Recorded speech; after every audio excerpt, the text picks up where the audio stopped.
Hello, everybody. Okay, so let's get this forward. Let's get recording.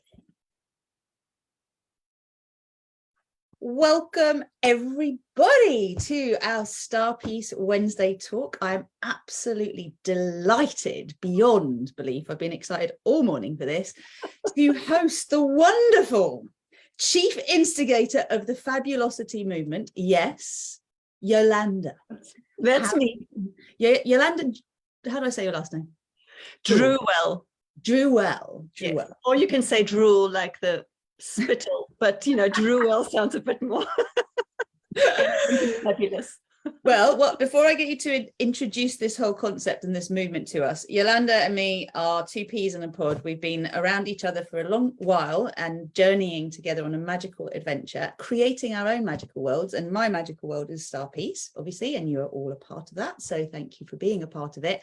And the relevance to this conversation today is really about us rewriting the narrative around what it means to feel fabulous, to be beautiful, to feel beautiful, what it means to style, like what style you have, and throwing all the style rules out. I mean, I'm not going to ruin it for you because the way you explain it, Yolanda, is just so beautiful.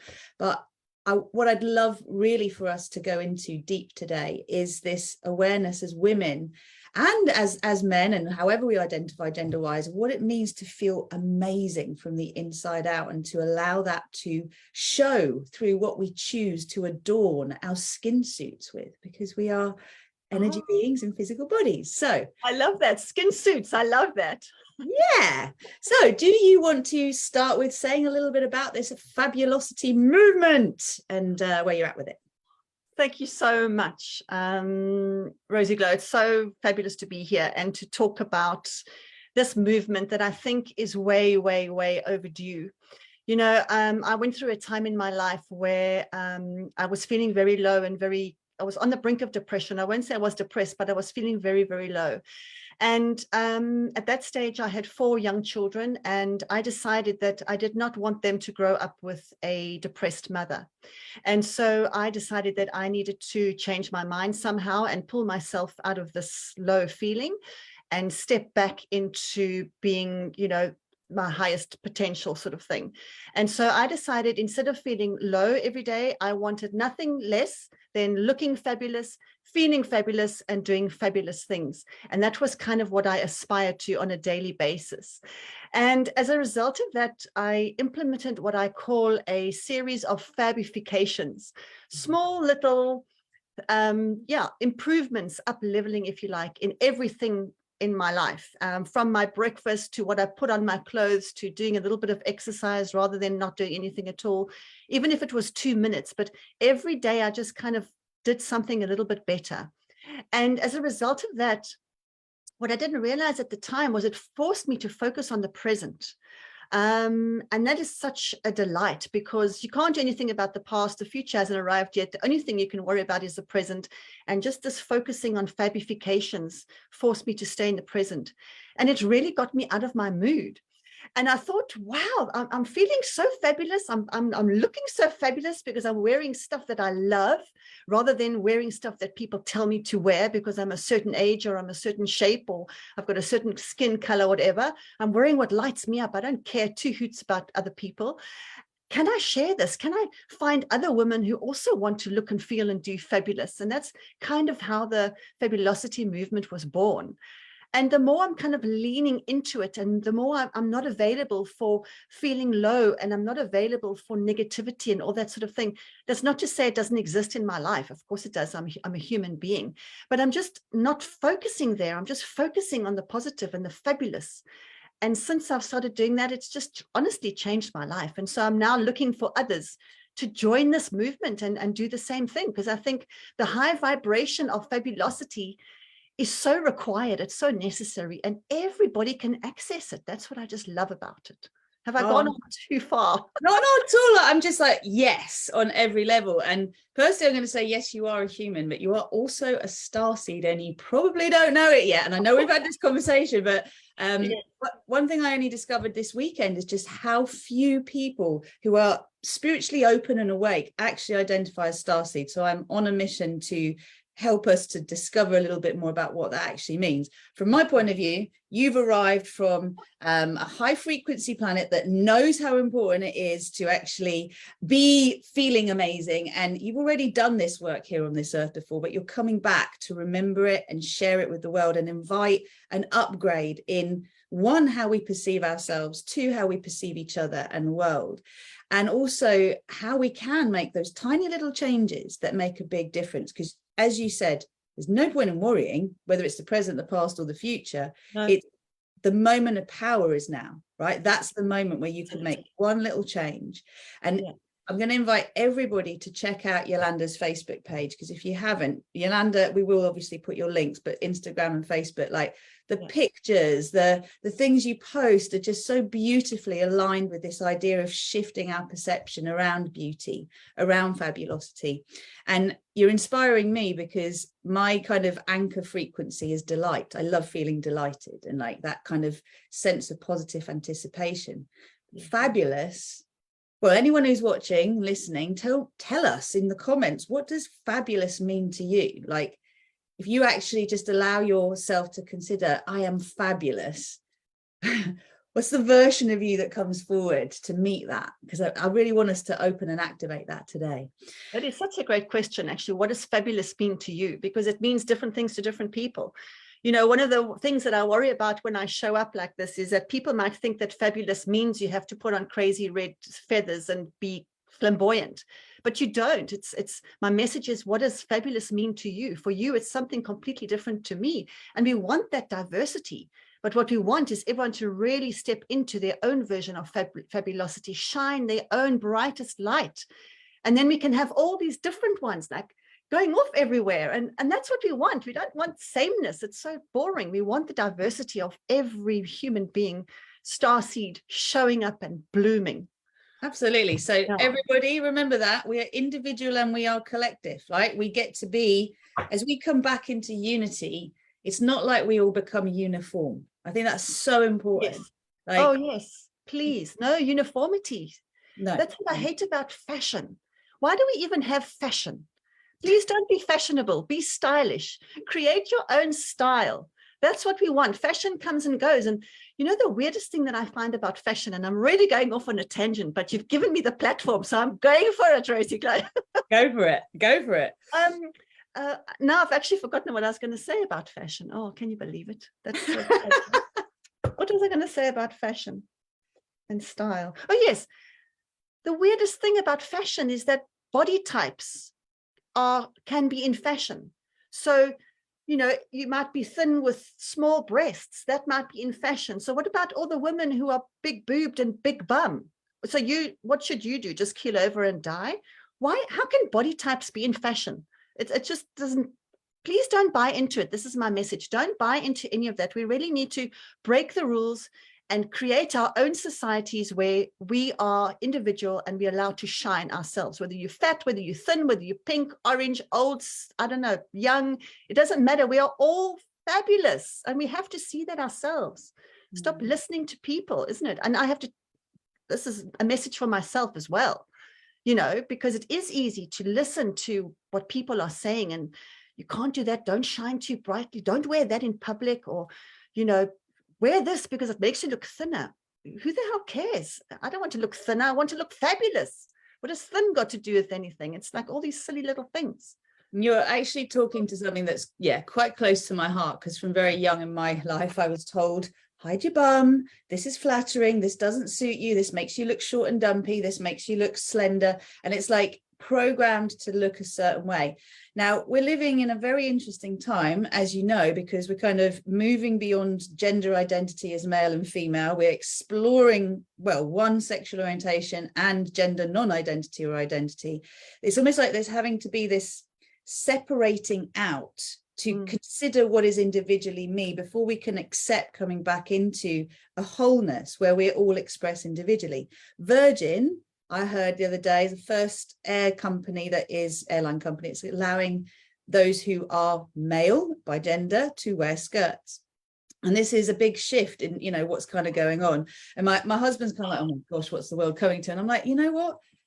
isn't it really a point now in time when we should be able to say, or can say, express, you know, wear what you feel is right for you, what feels good. And I love the idea that we're not doing it because it's fashionable. We're doing it because we're exploring what actually feels good for me to put on, right? I love that so much. And it's so funny how we put on our own blinkers, because if you think of Scottish men wear kilts. So does Ian. What's a kilt? A kilt is a skirt. So Yeah. men have been wearing skirts since the dawn of time. I mean, how fantastic. Who says the skirt is a female thing? It's so sexy as well. Even if you're heterosexual, it's like, oh, hello, man. Oh my God. Scotsmen are incredibly sexy, I must say. Yeah, so I think that's fantastic. Good on you, Virgin.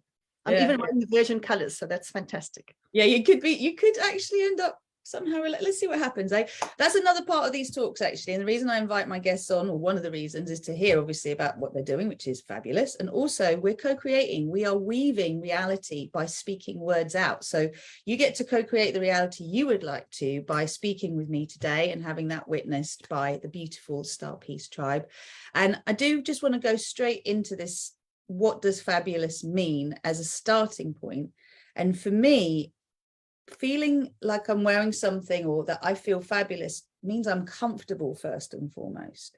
You know, that I'm wearing this beautiful dress. I wouldn't normally wear something like this, but my best friend gave it to me, and she's actually got the same one, and it's a Camilla. It's from Australia. It's gorgeous. I feel so like when I'm wearing it, right? And you know, am I going to swan around the house wearing this every day? Well, I wore it last night, right? And it felt really nice to go out to dinner and feel really swanky, you know, as I did. But it's how I feel in it, right? That matters, not so much what it looks like, but it's how I feel in it. Please share a little bit more about that. Well, the thing about clothes for me is that they have energy. And I don't know if this is true, because as you know, I'm not actually really connected to the spiritual. Yes, you are. Yes, you are. You're a starseed and you don't know it. But what I love about clothes, for me, they do have energy. And, you know, that's the only explanation I have for putting things on one day that feel amazing and for putting things on the next day that don't feel amazing. It's the same item of clothing, but you have different energies every day. That's the only way that I can explain when I put on a pair of jeans and they're long to the floor, they're long jeans, and I feel like a frump. But when I just fold them up and I can show my ankles, I feel like I'm a rock chick. So what is that? It's the same pair of jeans.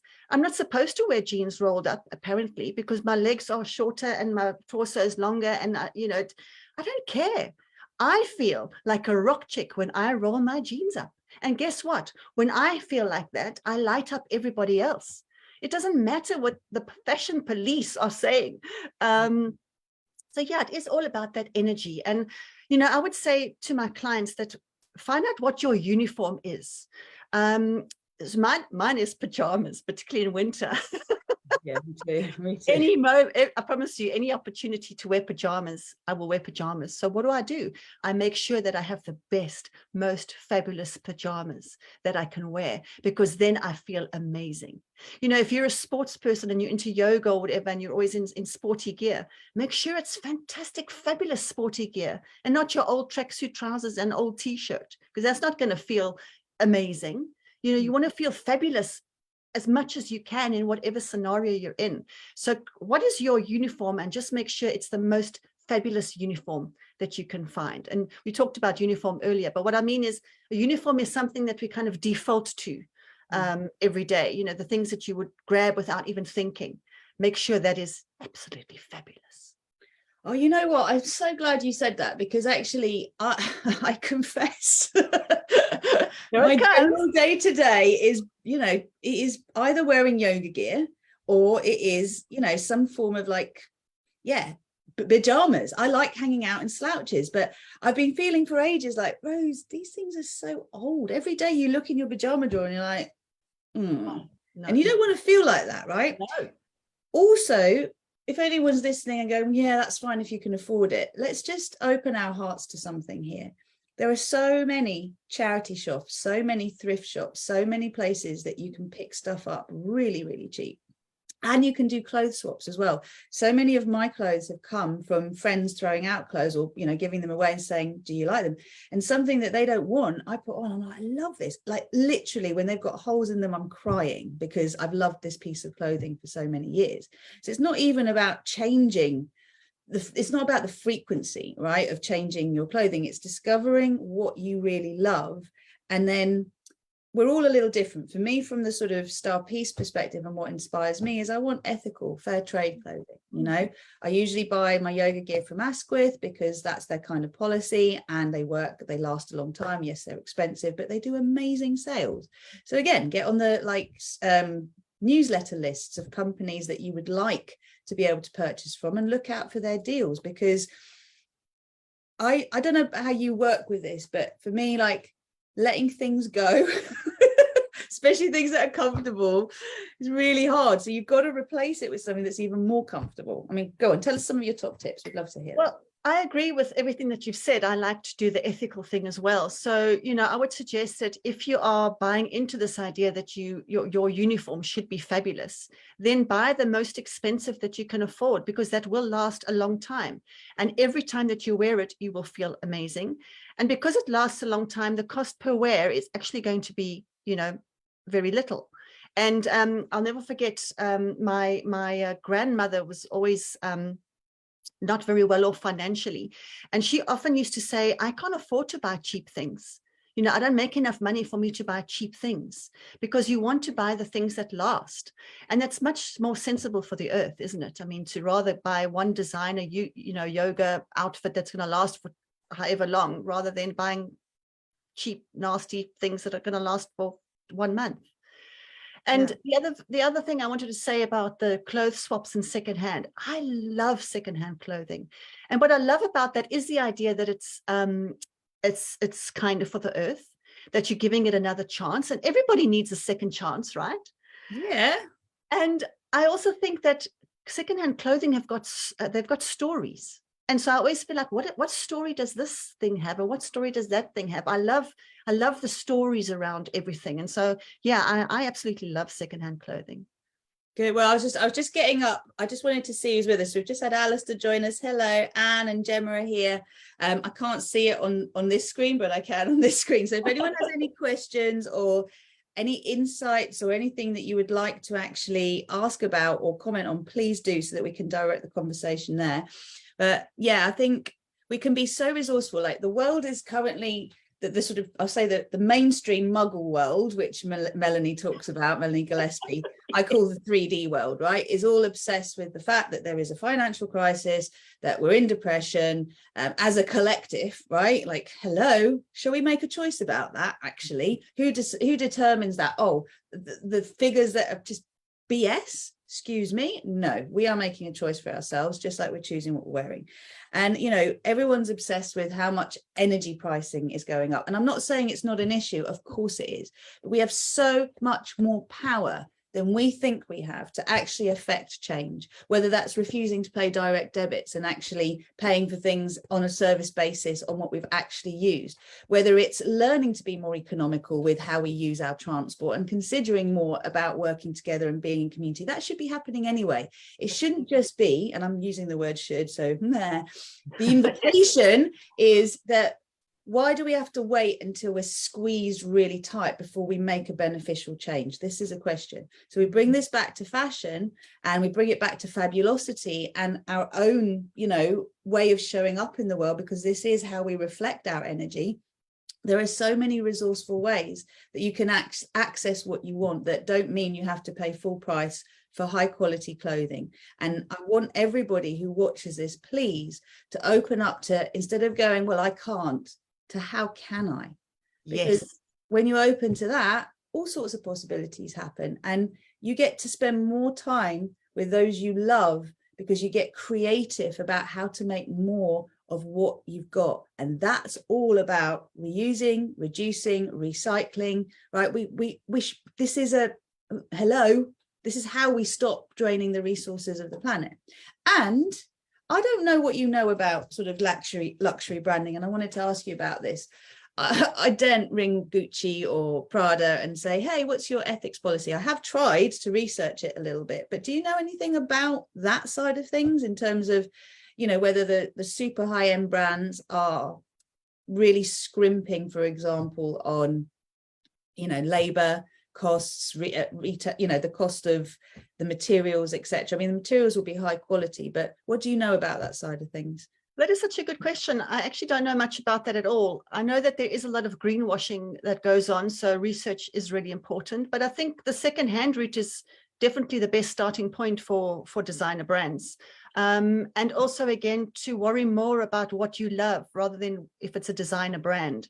Because that's, you know, I know that there are slaves to designer brands, and you can see these people a mile off, and they, you know, I don't think that's the best way to go. I mean, wear what you love, find designers. I know that Vin and Omi, for instance, are quite an ethical brand. I'm not sure if they've got a high street, whatever, because I know that they're on the catwalk.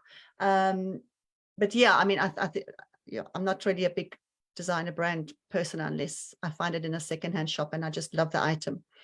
And there's actually online, there's a couple of online spaces now where you can get vintage stuff, and you can also get branded stuff if that's what you're interested in. But don't you look forward to a day, Yolanda, when the shops can only be full of, like, someone said that the future Earth is actually going to be based on reputation. So just imagine high street shops where everything's fair trade, everything is ethical, everything is organic. There's not so much, we don't need so many different styles, you know, like there's new stuff, there's old stuff, repurposed stuff, lots of interesting new ways that products are being, materials are being created from materials that were used previously in other ways. Yeah. But I just want to see more, and I'm definitely seeing it in the world. But I am fabulous, star piece, love everybody, you know, slogans that just mean something and brighten you up rather than Adidas,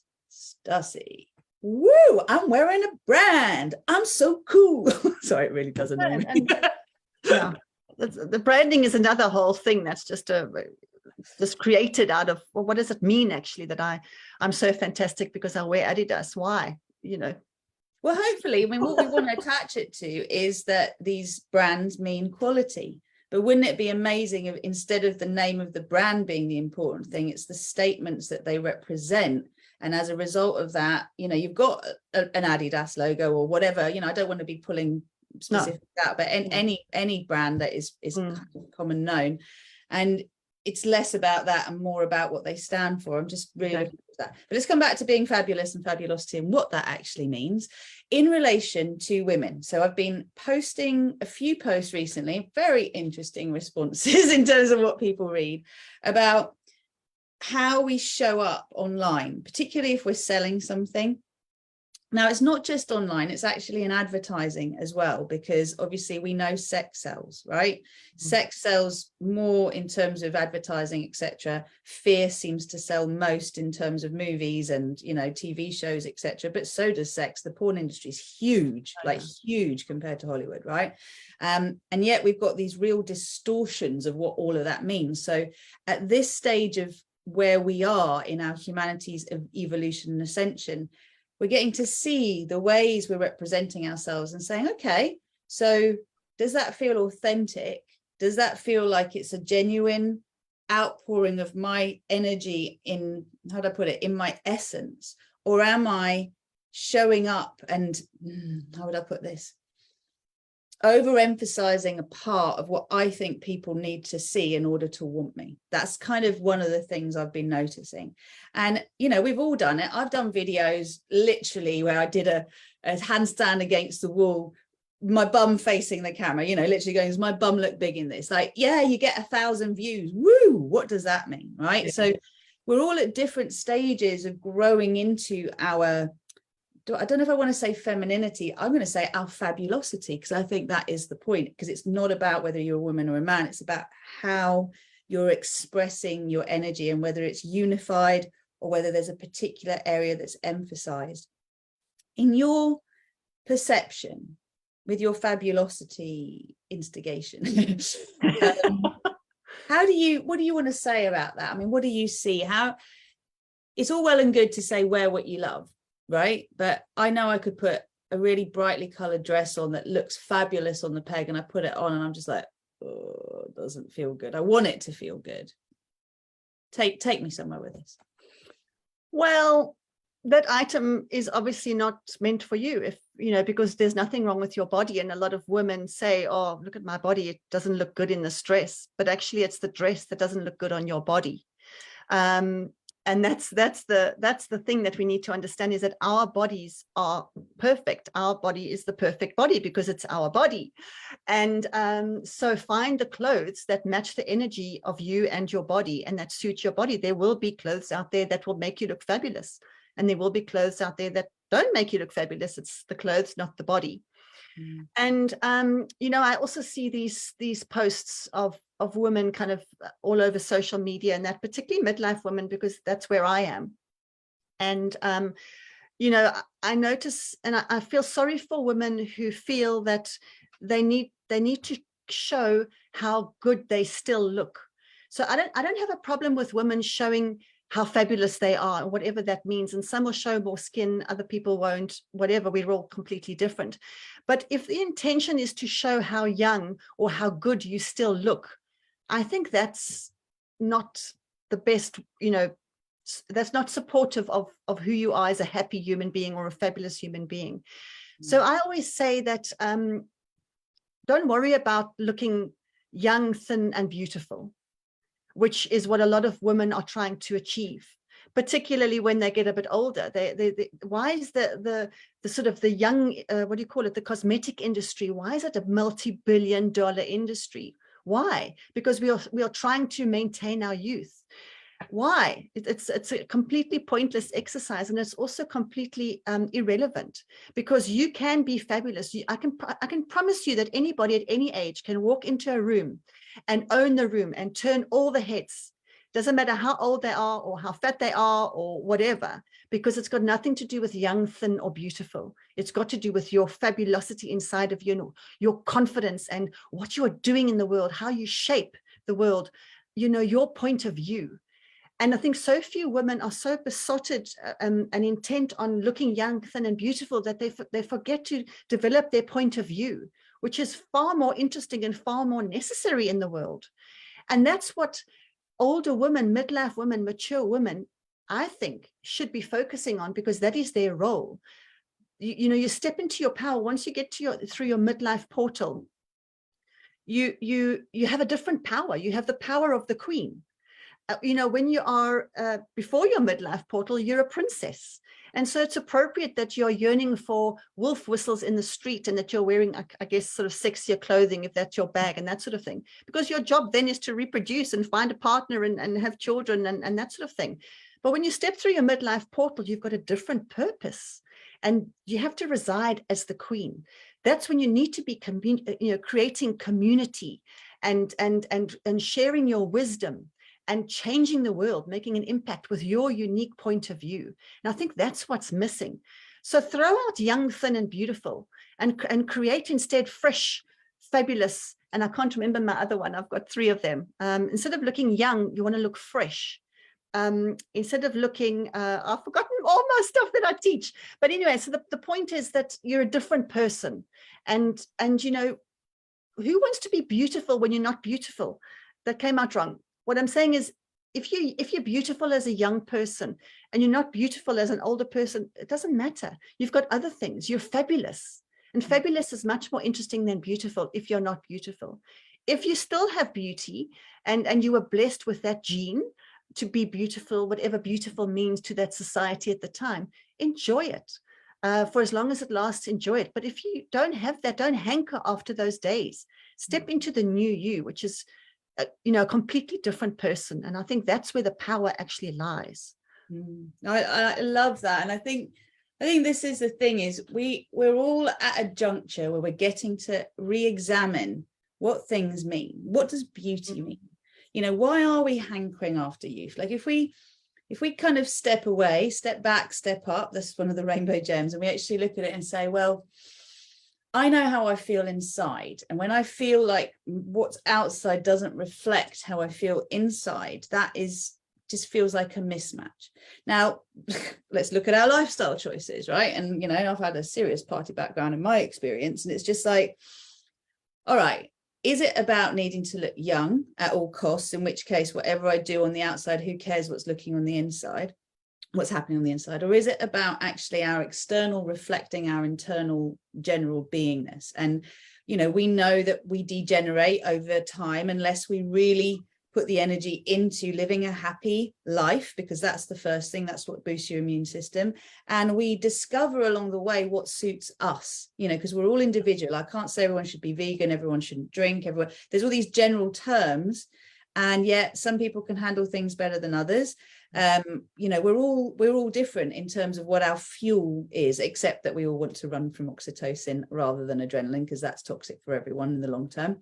And I think I wanted to actually bring in Maya Angelou's poem now. I think it's a really apt time to come to it, because you've spoken to it in so many ways.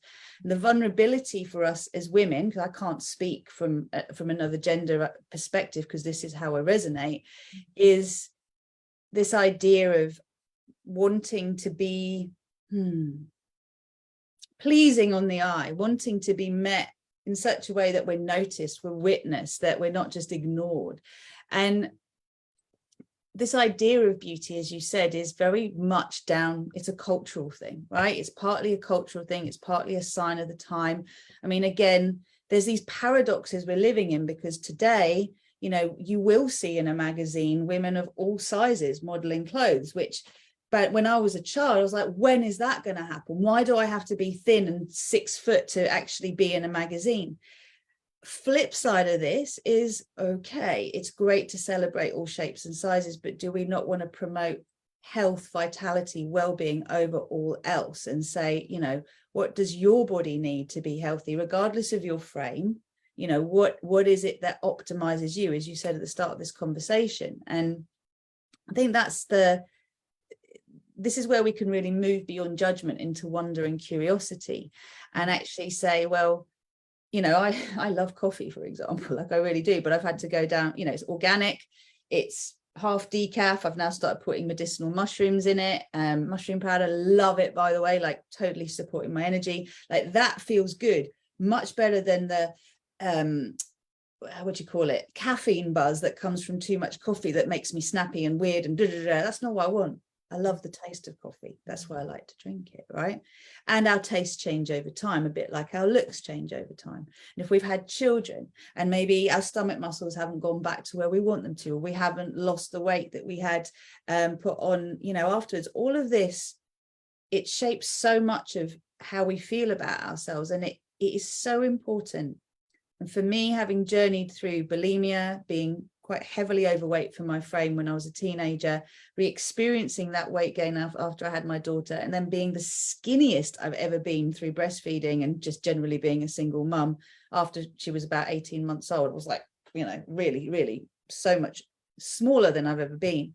But I didn't look good, right? In the sense that I didn't feel good. There was this, you know, gauntness about me. And I wanted, like, one thing I always noticed, and I just want to say this to those who feel it, is whenever I was at my thinnest, it seemed like, you know, there was no one around to enjoy it. And I was like really annoyed until I realized I needed to enjoy it, right? So one of the things I promised myself, because my weight will oscillate, as most of us does, you know, over the year, usually by at least half a stone, you know, for a couple of kilos for people through the winter and the summer, is to celebrate every stage of my body. So, you know, if I'm feeling a little bigger, my boobs are more voluptuous, then I've got clothes that really show that off. And when I'm feeling like, oh, I'm all really toned and tight, and, you know, those clothes look too big on me, it's like, oh, I've got these to show this off. So it's all there for me.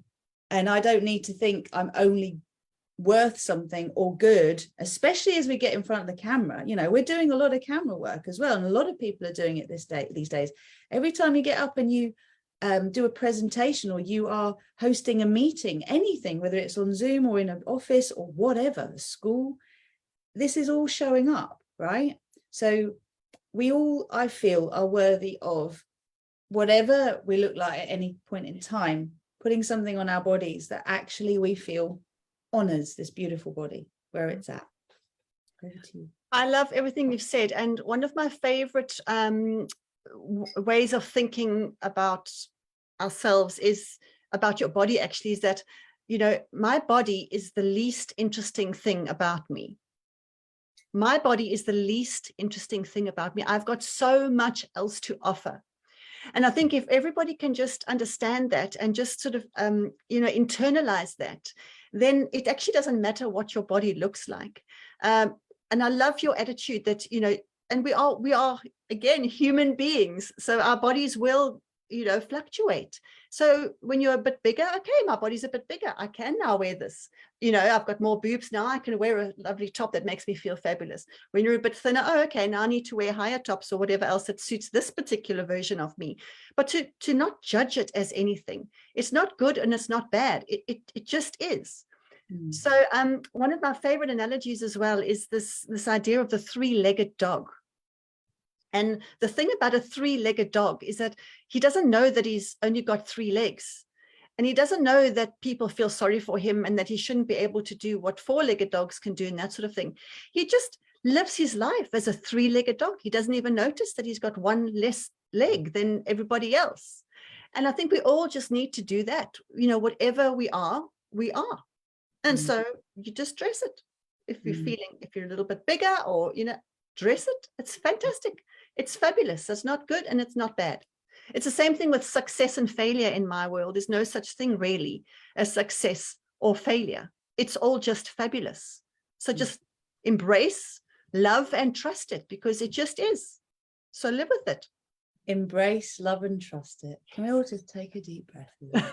Just, that's fabulous. Embrace, love, and trust it. That is literally the opposite of resist, reject, you know, hate and judge, and basically be in doubt and be in fear, right? Like fear and trust. We had lovely Wendy clarify that connection for us when she was here.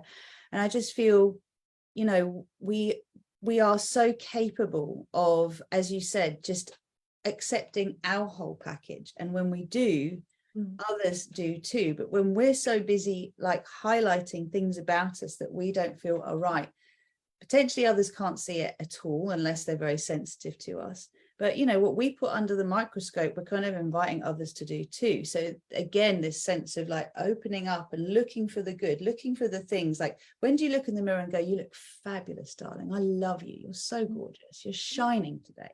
Like, why don't we say this to ourselves? All we do is, oh, my boobs are a bit too big, or they're a bit flat, or oh, the cellulite. Oh, it's like, forget it.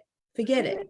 Tell your body you love it, and then notice how your health improves, right? Because it is the least interesting thing on many levels, and it is what houses us and our spirit whilst we're here. So, you know, having a loving relationship with our bodies is very, very important. And something I've been thinking as you've been talking is there's a relationship between how we see ourselves and then what clothes we put on to reflect that. And if we don't really see ourselves in a fabulous way, then we tend to hide ourselves, right?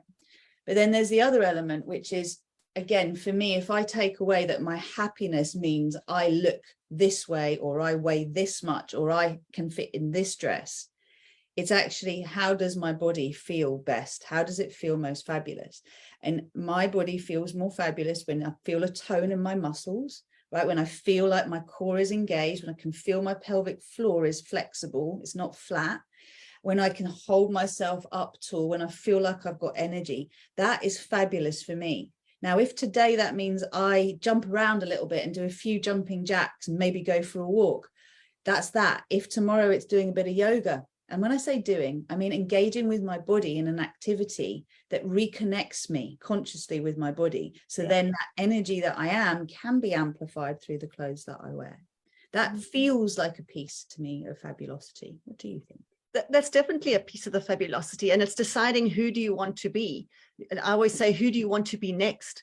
So if you're not feeling fabulous in your body and you think the person I want to be next is well-toned, dropped 2 dress sizes and eats healthily, great. So then what does that person, how would that person behave today so then you actually embody that person already today. But you know where you're going, and you behave in the way that person behaves. So I think that's so important to actually understand, who am I aspiring towards, and become that person today, because that immediately will make you feel more fabulous. And even if you act it out, even if you fake it till you make it, I think that's so incredibly powerful, because if you just, it's like an actor playing a role, they actually get into that role. And I've heard of actors who play roles that are very sort of dark characters. They struggle to come back to normal because they so embodied that sort of character that it's actually affected their mental health and that sort of thing. So it is so important to understand that who you think you are, that is everything, and you can create your reality by just thinking like that. It's incredibly powerful. You are spot on. And this was actually something Bruce Lipton said when I was at his event in September, was there is, actors who've played roles like either really dark roles or depressed roles, anxious roles, roles where they're sick, have then developed that sickness. And I don't want to freak people out, because I think we need to remember that our cells are listening in on everything that we're saying to ourselves, every conversation we're having. So, one of the tools I use in my coaching programs is to daily program your cells to vibrate to a certain frequency. And you get to decide what that is. But I am commanding all my cells, all my molecules, all my atoms, all my subatomic particles, and so on to vibrate to the frequency of. And you choose, right? And you bring it in. And I know the difference in my life when I'm using my tools and when I'm not, right? And actually how much my outer world reflects what I am choosing to tune into. And if you actually leave it to chance, if you leave it to just what is the radio station that's currently playing, you are going to be getting so much shittiness coming into your consciousness, because there's nothing really in that mainstream muggle world presently, not enough, certainly, that the main messaging we're getting is positive. Not at so all. We create it, right? You create it, you fake it till you make it. That's in our course too. And you actually really start to embody it. Now, we both went through a phase, didn't we? We started to do this and embody, who we were growing into. And I, again, know the difference between when I've dressed myself up, I've made my outer reflect my inner and what I really want to show up as, and how differently I show up, how I walk, what's the spring in my step, versus hair scraped up, not looking in the mirror, not brushed your teeth, not had a shower, not done your thing, right? And it's like, it's only we can do that. That's in our conscious control. That's the power of now, again. Absolutely. And it's also a habit. It is just a habit of firstly not being available for what you don't want. And when it sort of comes into your consciousness to say, I'm not available for that negativity, I'm not available for that story, I'm not available for those limiting self-belief, I'm just not available for it because it doesn't make me feel good. And then I've forgotten the second part, but the habit. So it is a habit. So Fabulocity, for instance, as well, it's a habit. It's a habit to put good clothes on your body, because you'll do it for a couple of times and then you'll sort of, you won't be in the habit yet, so you won't do it. But if you just consistently do it and it becomes a habit, positivity is a habit. Eating well is a habit. All these things are habits, and they become so ingrained if you just give yourself a chance for it to become a habit, that soon you won't even recognize yourself. And that happened with me with Fabulocity. I'm just not available for anything else. I will only focus on what I can do to make me feel fabulous. And that's it. And it's so much easier now. And I can turn it on like this. Yeah. This is fabulous. That's not fabulous. I'm going there. Can you feel that? I hope everyone can feel that, because it is the choice in the moment. What's the most fabulous choice I can make? Yeah. Right? That cuts so much shite out, right? Oh, it does. And what we did say earlier is this doesn't mean you have to show up like with your hair straightened, like red. You listen to your energy of the day. If your day is a pajama day, then feel gorgeous in your gorgeous pajamas. Choose some pajamas that feel lovely for you to dwell in, right? If you're having a day of going into town and you want to dress to the max, you do it. And, if you love those fabulous shoes that you'd love to put on, but you can't really stand in them for very long, then why not get yourself a nice pair of fabulous flats that you can walk in and take your other shoes with you in your fabulous bag so you can switch when you're ready. Like, I do want to keep going back to comfort, because I think so many of us are squeezing and forcing ourselves into shoes, clothing, looks that actually are not comfortable. Oh, yeah. No, to hell with that. Life's too short, isn't it? Well, Wear things that you feel fabulous in. If it's comfortable, that's fantastic. And that kind of takes me to spandex, which I've never worn myself, but you know, this is it, is we can kind of go, oh God, right? But for one woman or one person, putting that, you know, tight hold on might be what they need and what they want to actually feel held from themselves, right? So again, it's like what I'm encouraging and what I'm really hearing through our conversation and taking as a personal message is like, do I feel good in this? Yes. It's one thing to look good, but do I feel good in this? If I close my eyes, does the outside and the inside match? And I feel that's a refinement of fabulosity, if you like, because things can look great on the outside and you can pose for a photo, but you can't wear it all day. It's uncomfortable. Like, you know, I really don't like having to, there's things like really tight shoulders, for example, or feeling like you constantly got to put your boobs back in somewhere, all that kind of thing, you know. And it's just like, give yourself the chance. Go on.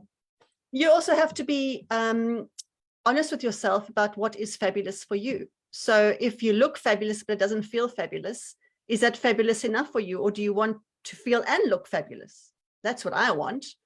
So you decide, you know, like you said with spandex, if that floats your boat and you feel fabulous in spandex, wear it.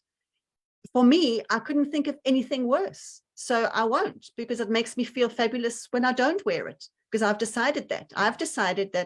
I don't need spandex or Botox or anything like that to make me feel fabulous. I've made that decision. So it just depends on you and to really lean into it. And, you know, no makeup for you might make you feel fabulous. That's great, because what will happen is if you feel fabulous with no makeup, you will exude fabulosity from the inside, because you'll have that energy, which means you will look fabulous. And then people will say, wow, why do I feel so great around her? She doesn't wear any makeup and whatever. But it's because you've got that energy of fabulosity that comes from inside. And sometimes you have to put something on your body to make you feel fabulous. So if you put something on the outside, maybe you're not feeling great. You put something on your body that is fabulous, suddenly you start feeling fabulous. Or you might be feeling fabulous. You put something on your body and you know, and then you look fabulous. So they kind of work both ways. But you have to be honest, what actually makes me feel fabulous, and what is a story I'm telling myself from other people? That's actually, it's another really nice place to go to, because this was something I shared in a post yesterday. You know, I'm with you. Like, I personally I don't like needles. Two, I just don't want to be putting stuff in my face that to me over time doesn't look so good. It might look okay when we're in our mid, but later I don't think it looks so good. And that's my personal preference. Others feel very differently. But the question then is, where has that feeling come from? Is it a social pressure? Is it actually that we ourselves feel that? And there is a place for everything. And I really want to say that and move beyond the judgment, because, you know, I know I've had friends who've had boob jobs, friends who've had nose jobs, friends who've had, you know, their eyes done underneath because they were really saggy. Whatever the reasoning is behind something, it's a very individual choice. There's all this whole spectrum, isn't there, of doing something that you know is going to help you to marry, if you like, the inside and the outside in a way that's great for you. But then I've seen programs on TV where people are literally addicted to chopping and changing bits of their body. And, you know, we need to look at that across the board, not just for cosmetic, but also in gender switching and, you know, what's really behind all of this, because we can keep trying to change the outside, but if we just deal with the symptom and not the cause, we keep creating the same issue, right? And you can change the outside, but it isn't necessarily going to change anything inside. Other times it does, right? So it's very selective rather than same thing for everyone. But the main thing is when you are, I just need to change this about me and then I'll feel better about myself. Oh, and now I need to change this bit about me and I'll feel better about myself. There's something going on there. And, you know, the procedures we currently, you know, have that are commonplace do carry a risk. They are dangerous. They can go wrong. And I just feel, wouldn't it be amazing if from the start of our lives we were told not, oh, you're so beautiful because you've got you know, lovely long nails, or, oh, you're so beautiful because your eyes are almond shaped, or, you know, but you're gorgeous, you're amazing, you're wonderful. It's not, you can call anyone beautiful, you can call anyone a gorgeous, anyone amazing, anyone fabulous. And if we had that kind of messaging early in life, how would we see ourselves? Would we still even look the way we do? Because actually our looks are responding to our thoughts and our feelings and our projections and what others say about us as well. And for anyone who has been bullied as a child or as a teenager for the way they look, again, you know, I just want to say it. I was the fat girl that the guys would shag at the end of the night when they were really pissed. But, you know, because I looked a little different then. And it was always like, oh, you're really beautiful. You're really pretty. If only you lost weight. And I heard that so much. Now, I was overweight. I was about 15 kgs overweight. But in this day and age, that's nothing, right? It was uncomfortable for me, which is why I didn't want to be that weight. It was uncomfortable in my legs. It was uncomfortable in my body. It didn't feel like it was me. So, you know, again, in this conversation, we really are in a space where we're saying everything goes. It's just, what is your reasoning behind it? And is the action you're taking giving you the result that you desire, right? That is the question. Is it, so what are you available for? You know, so when coming back to the start of this conversation, I was feeling very low. And I decided for myself, I don't want to feel like this, so I'm going to change it. So I think that's a question that everyone else must ask. I mean, if you put Botox in your skin, you know, does it work for me? Is this how I want to feel? Or do I want to feel something else? And then just completely change the story. Mm-hmm.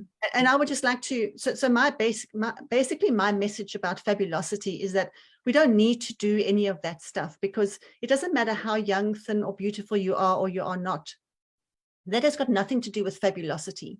And if you just take yourself away from that and focus on the important things, creating community, being happy, being healthy, experiencing things. I think that's why we're on this planet, is to experience, you know, and to love and experience. I think those are the two main things. And so, you know, is all of that intensity around how I look, is that furthering our goals of experiencing and loving?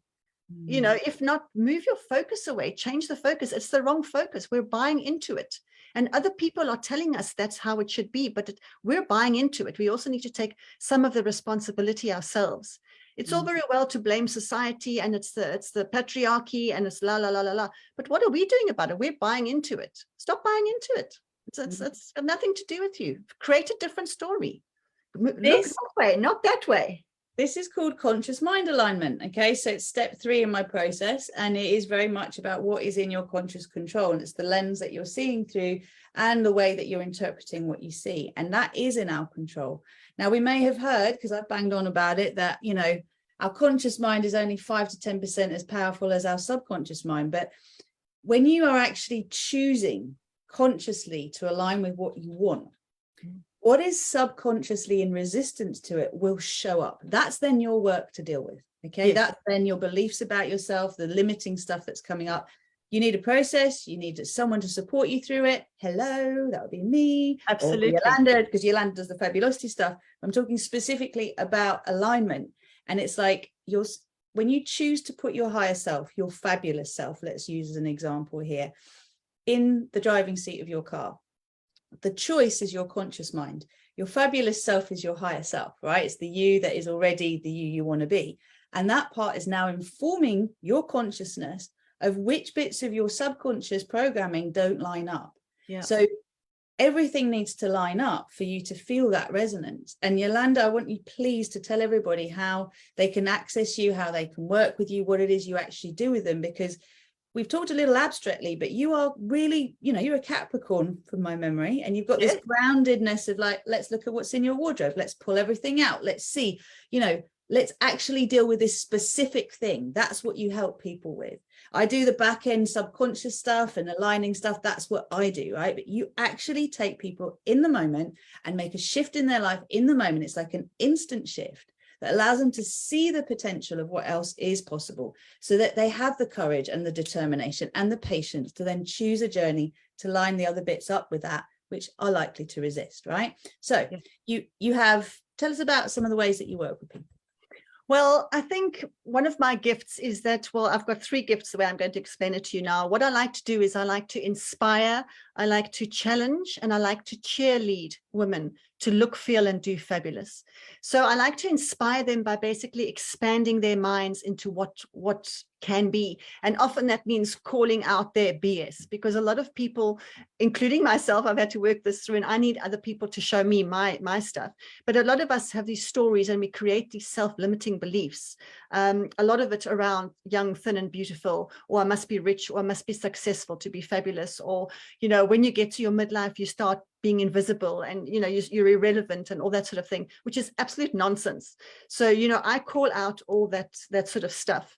I challenge women, that comes back to that as well. I challenge you to be bigger, to be bolder, to leave behind stuff that's in the past, to embrace what is now and to look forward. So that's challenging. And, you know, I'm very straight talking, as you might have noticed in this interview, but I'm very straight talking. And I think that is so lacking, because there's so many people out there that are there to support you. They think they're supporting your limiting beliefs, but actually you do need people to say, no, stop. Look at what you're saying. Is that really, really true? And then the other thing is to cheerlead, because I think as women, it's so important that we all work together to cheerlead each other and to see ourselves as a sisterhood, not a competition. We're all here together and we've got work to do in this world. So we really do need women to feel fabulous and to look fabulous so that they can do fabulous things, stepping into their power and basically changing the world, which is what we so desperately need, as you know, with the work that you're doing. So I love to work with women one-on-one. It's very intuitive. And I look at the style, I look at everything that's kind of going on in their life, who they think they are. And often they don't really know who they are, but the clothes will tell me. And then we look at who do they want to be next, what's working in their life. And looking at their stories. So it's intuitive, it's done through exercises, it's done through play. Sometimes it's long, boozy lunches, other times it's walking in nature. It might be taking them out of their comfort zone. It might be doing a video interview. So it's all sorts of ways that, you know, that I have, and modalities that gets people out of them, gets women out of themselves and kind of stepping forward out of their comfort zone into who they can be, which is very exciting. So it is very exciting. And I know we've talked quite a lot about this, and I've just been like, oh, for anyone who is like ready to reinvent themselves, and they're like, whatever's gone on, often things happen, like we get divorced or someone dies or something that, you know, you could really look at as being difficult and challenging and not pleasant, kind of opens a doorway to then actually step into yourself in a whole different way and say, okay, who do I want to be now, right? So, you know, very often I think that is the point, is when you kind of, you get a lump sum of some money and it's like, all right, am I going to make a decision to spend this on myself, to put a large chunk of me in me and go, I deserve this. This is so valuable. And I remember only a few months ago thinking, oh, I'd just love to blow $1,000 on a, you know, credit card and actually buy myself a whole load of stuff I really want. Now, you know, depending on where you shop, that might not go very far. It could go really far. And then I had to get over but there are people starving on the streets. You can't spend $1,000 on your clothing. And it's just like, you know, that's the subconscious stuff, right? Now, the whole thing is to own what you want for yourself. We then cancel it out with our thinking. I've just given you an example. And then we work through that resistance and realize when we're feeling at our best, whatever actually supports us to get there, we are so much more beneficial to everyone, you know, in terms of what is possible. So people, we're going to make sure we direct people to your website, also to your socials. If anyone does want to get in touch with Yolanda and discover what she's doing, you'll be able to do that through these different mediums. Do let her know that you came through Star Peace, because that would be really great for us to see who's actually been lit up by this as well. And can I just read out the poem and then we'll just have a few thoughts to finish, because I feel this is the dawning, this is the era. And when you were talking just now about not competing with each other, I had this vision of women all standing in a circle, all different ages, races, shapes and sizes. But the one thing they hold in common is they've integrated their beingness. They're like, in their own opinion, the best version of themselves in this now moment. And then I'm seeing this sort of feminine coming into the middle, whether that's me, whether that's someone new coming into this space and wanting that integration of standing in the middle, kind of expecting to be judged and told what to do and how to be, and all this person gets is love beamed at them. And the wisdom of all these women saying, look, we see all these gifts in you. We see all these elements of your being. You know, some of the ways we've learned to express this is this way. So there's no don'ts. It's all just like, take from our wisdom, try different outfits on, different hats on. It's like careers, you know, like boyfriends, like everything. It's like, see what really suits you. And I feel like that's what you're inviting people into. Does that resonate? It absolutely is. And, you know, confidence and fabulosity is very, very attractive. It's very, very attractive. You ask any man what is their favorite part of a woman, or what you know attracts them to women, they'll say confidence. Yeah. And so it is really working on ourselves to be our most fabulous selves for ourselves. Doesn't matter what anyone else thinks. That's completely irrelevant. It's what you think. And then as soon as you do that for yourself, you give everybody else the permission to be themselves. And it's just, you're getting hearts for this. There's people giving you hearts for that, because it's really true. It is. And when Ian and I were talking about this last night, Helen Mirren came to mind, because Helen Mirren is sexy, but it's her confidence. It's her confidence. Absolutely. And not everyone, you know, I know you posted about Judi Dench on your page recently, and I'm like, she's another woman I really hold in deep regard and respect. But we want to be careful of the judgment, again, that comes from women who choose to, on whatever reason, work with their what they look like, whatever they do, right? You know, I've had Casey over the years. I don't really do that anymore, but some people use the what's it called? There's a crystal that you can use. I love doing that, actually. It just kind of helps the lymph drainage. I mean, this is about self-care and loving you, whatever level this is for you, right? That we want to be really careful about judging those who do and judging those who don't. We don't need to judge anyone. It's like, I'm not judging anyone. No, I'm not judging anyone. I'm just inviting people to ask themselves, is this making me feel fabulous? Exactly. And if doing that to your skin makes you feel fabulous, rock on with your bad self, but make sure it's for the right reason. Otherwise, you will still be miserable. Absolutely. Absolutely. That's the whole point. This is not a judgment call. We're talking about you owning you, and whatever has got you there. It's like, okay, what really makes me feel plugged in and amazing, right? I need a haircut because my hair feels like I'm like looking at it, go, oh, that doesn't make me feel amazing. I'm going to be visiting my hairdresser soon, so that's going to happen. Let's come to the poem. And there was something else that you were just saying that I thought, well, with Helen Mirren as an example, her sexiness isn't something that I feel she puts on. It is that confidence in her that is just like, hey, Corinne, nice to see you. You're going to be on here very soon as well. It is that, just that whole, like, she can, what was it she said in an interview? Someone asked if there's anything she regretted not doing more in her life. And her answer to that was, I regret not saying fuck more.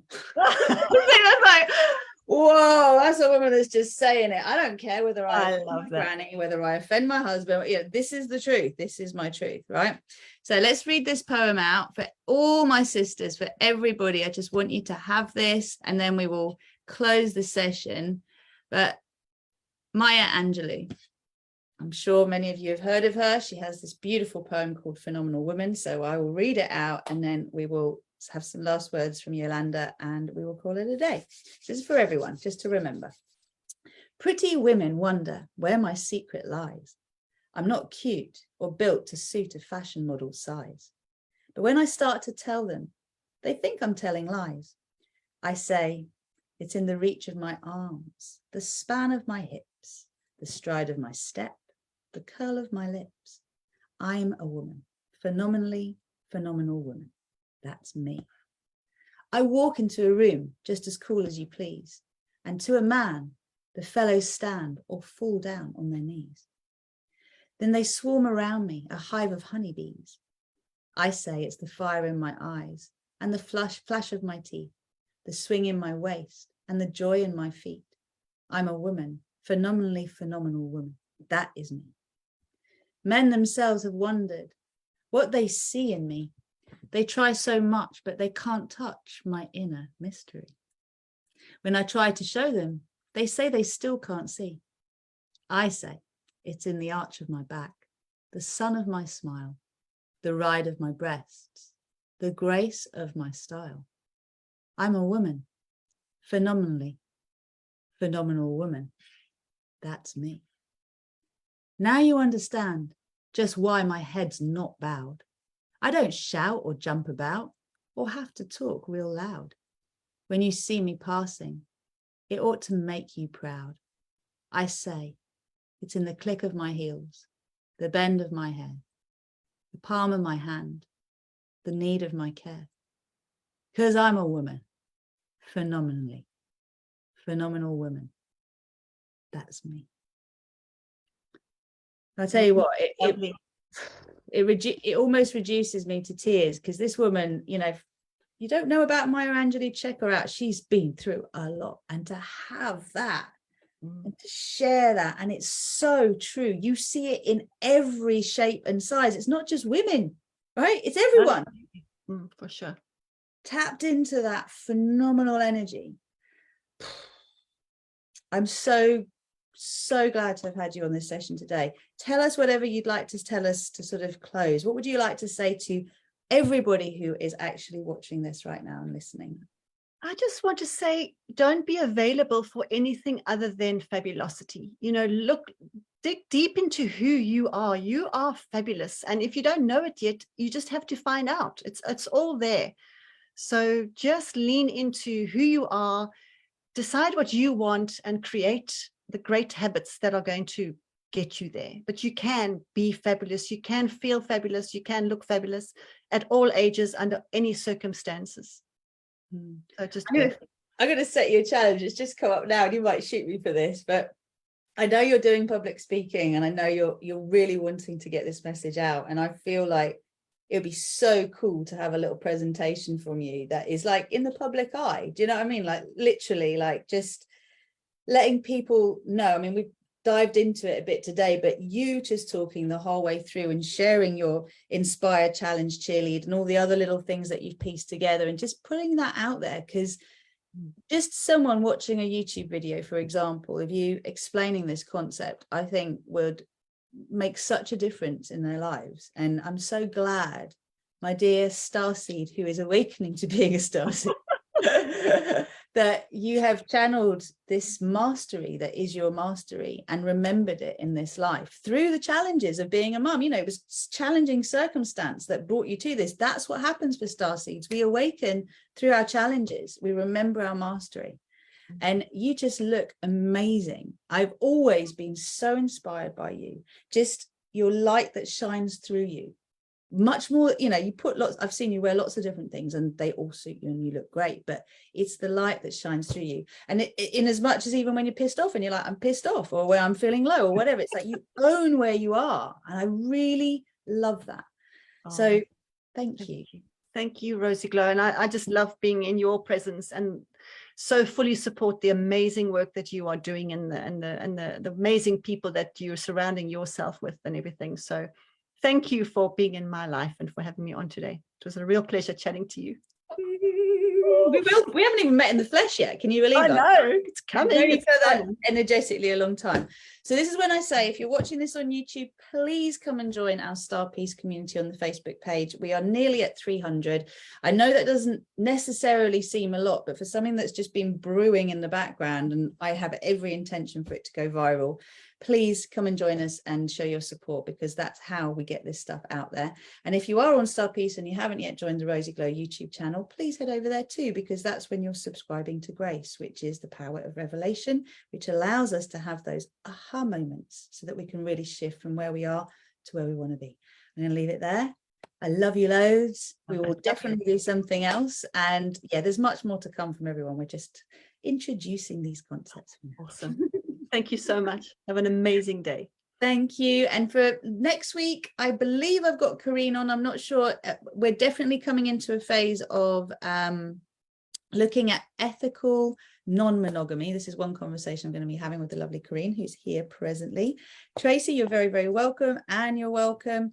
And remember, if you want to find out more, we'll put all the links up for you shortly. And yeah, anything you particularly would like us to explore, let us know, because Star Piece is not just about the entertainment and media industry. It's about an overhaul, a concept overhaul across all dimensions of our current reality. So we shift paradigms. So I'm very committed to bringing those different threads here and having these conversations. Loads of love for now. Last thing, sorry, it's just come through. The energy of the full moon that we just had is very much still very active, and it is about re-embracing our innocence, okay? And this includes sexual innocence. There's the inner sense. Think about it. Your inner sense relates to what we've been saying today.